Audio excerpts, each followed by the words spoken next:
So, a very good morning to everyone present here.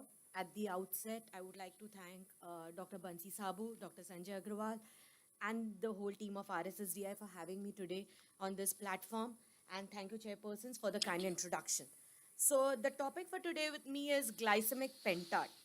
We are talking about the diabetes pandemic, but there is something to look forward to. Diabetes is an ever evolving concept.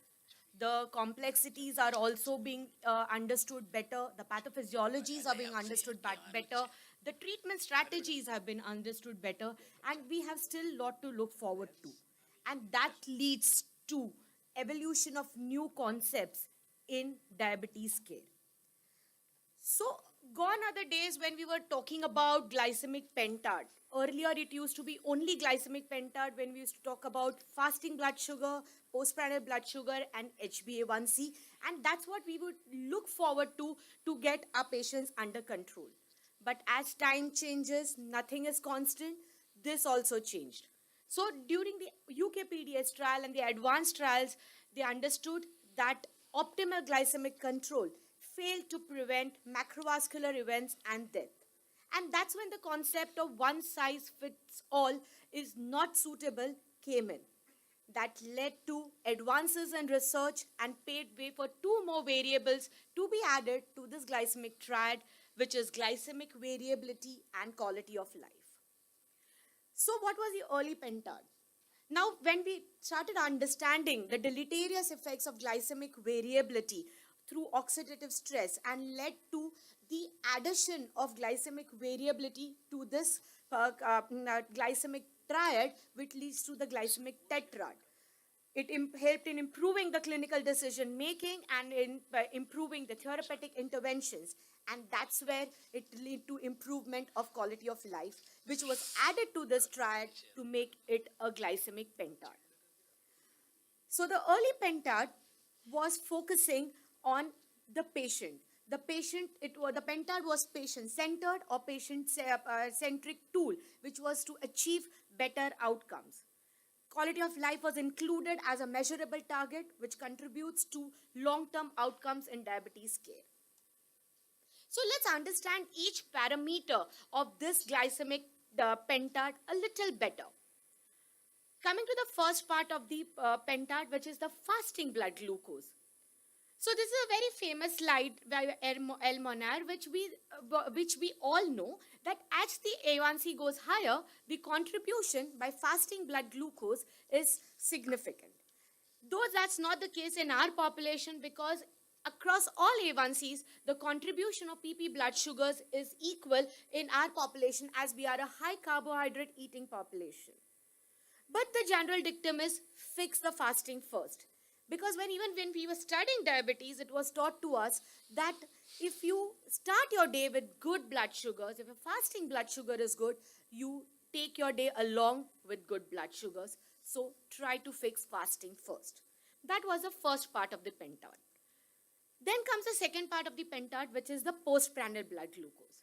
In a country like us, the importance of postprandial blood glucose cannot be undermined.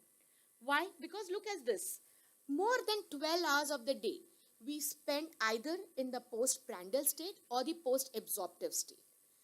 And this high sugars, the postprandial hyperglycemia, leads in oxidative stress through different mechanisms.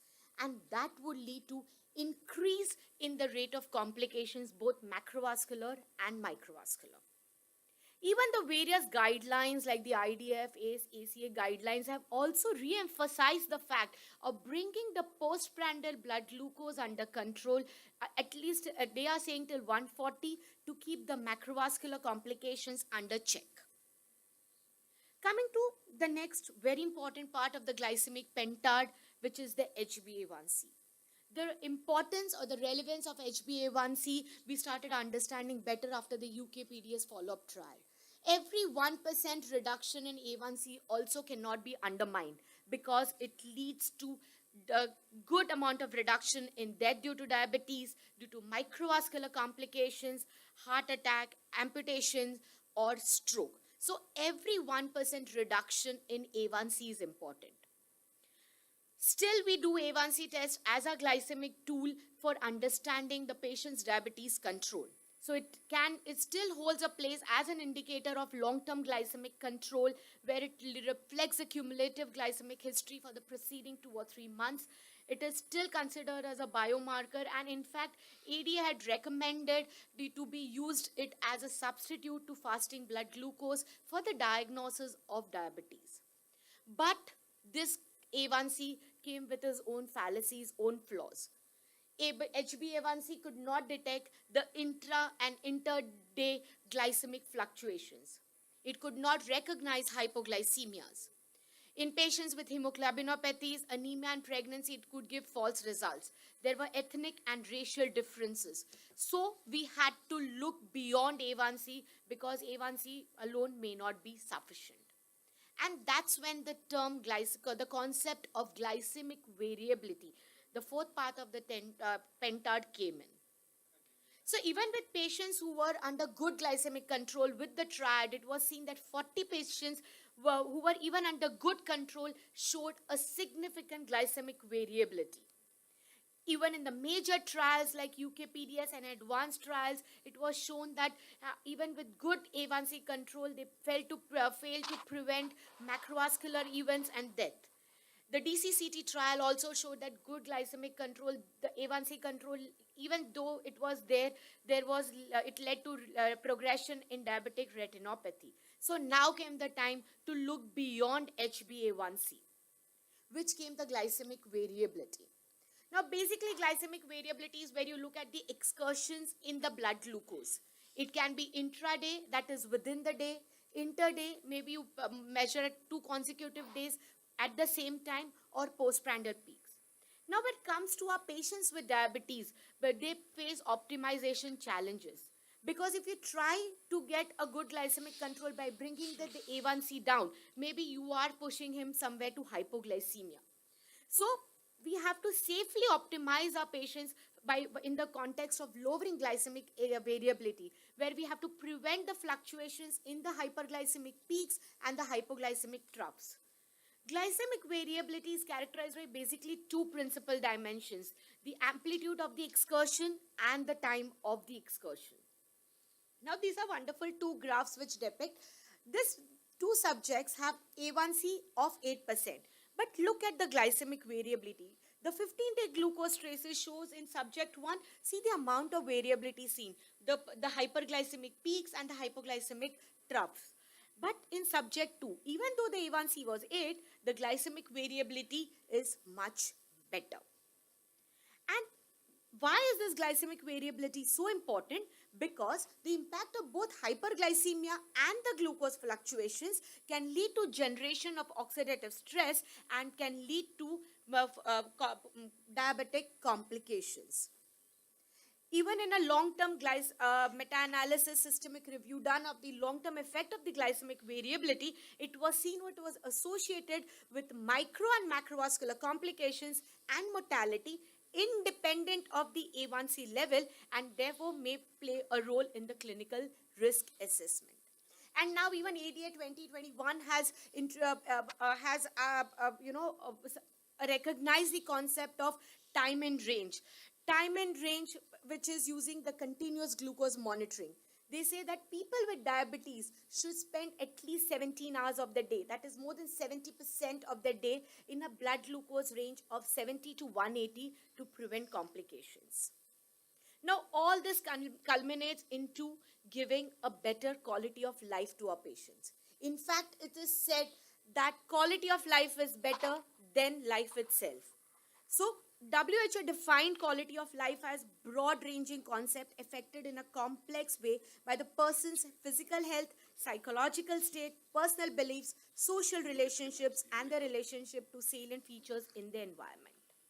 Now, when we talk about quality of life in a patients with diabetes, it is a subjective concept. It would be dependent on a number of factors. Some of them can be the patient's socioeconomic status, the patient's dietary and lifestyle habits, patient's gender, or the culture. So quality of life provides information independent of the clinical data on how the patient feels. And in our patients with diabetes, it would be it can be categorized into two parts. One is disease derived, where it is dependent on the duration of diabetes and the emergence of complications, and one can be therapy derived, where it would involve the adverse events, cost, lifestyle restrictions imposed by the treatment on the patient. Now, this quality of life is a very vicious circle. A poor quality of life would lead to reduction in self-care that would still further worsen the glycemic control, which would then lead to complications, further worsening the quality of life. So basically, we should target to help our patients manage their disease better and thereby maintain long-term health and well-being. Now, our Indian diabetic patients are a little different. We do not focus on quality of life much. For this, Dr. J. Nagpal had devised a questionnaire called the Quality of Life Instrument for Indian diabetic patients. Now, it is a validated questionnaire which would include 34 items and 8 domains, which basically focus on the diet advice, the mental health, the financial worries, the treatment satisfaction, the general health, the physical endurance, and the role limitations to the physical health. So this was included in the questionnaire to understand the quality of life of our patients better. Now, since quality of life included both the cognitive component, which is the satisfaction, and an emotional component, which is the happiness, therapeutic policies should aim at reducing the complications and improve the treatment adherence and compliance. So physicians should notice that failure to achieve a good glycemic control, it could be because of the inadequate self-management rather than less effectiveness of the prescribed medication. So maybe we have to probe a little more to our patients to understand why he is not getting the desired glycemic control we are looking at. Even the ADA recommends that a patient-centered communication style which incorporates active listening, elicits patients' preferences and beliefs, and assesses the literacy, numeracy, and financial barrier. Various instruments or devices have been devised to measure the quality of life, and it is considered en route to achieve optimal glycemia in patients with diabetes. So now we have understood the 5 parameters of the glycemic pentad. So how do we manage this glycemic pentad? I would not be going into detail of this, but these points cannot be undermined. Individualize the diet therapy, talk to your patients about the diet, encourage more physical activity which should be done regularly, provide self-management education and support to the patient and help them to get understanding of the disease little better. And then we have a different treatment management, OHs, insulin, which we can prescribe to our patients and take care of the various parameters in the glycemic pentad. But this was again relooked, as we said, that this is an evolving concept. Dr. Sanjay Kalra thought that, and his team thought that quality of life was not a glycemic parameter in the strict sense, and its inclusion was not warranted. It was relooked, and then another parameter was added, or a variable was added, and now the glycemic pentad comprised of HbA1c, fasting blood glucose, postprandial blood glucose with minimal glycemic variability and minimal hypoglycemia. They felt this rubric is more justified because all the 5 are related to glycemia and independently related to the cardiovascular outcomes and are important targets in terms of glucose lowering therapy. Again, fueled by the enhanced focus on the safety and tolerability of the drugs, the modern research, and subtle differences in the pathophysiology, presentation, and clinical implications of daytime hypoglycemia and nocturnal hypoglycemia, this pentad was again looked at, and now they decided to include 3 efficacy-oriented targets, which is HbA1c, fasting blood glucose, and postprandial blood glucose, along with 3 safety-oriented goals: hypoglycemia, nocturnal hypoglycemia, and glycemic variability. So now the pentad evolved into an hexad, or they also call it the glycemic sixer, a term which resonates with the cricket playing nation since it's coming from our country. The importance of the hypoglycemia was stressed upon because it leads to a lot of complications, cardiovascular complications and other complications. So it was found necessary to include in the glycemic pentad. So coming to my last slide, the glycemic spectrum goals, the 7 goals for the management of diabetes are akin to the 7 colors of the optical spectrum. We look to control, optimize, and monitor HbA1c, fasting blood glucose, postprandial blood glucose, and hypoglycemia.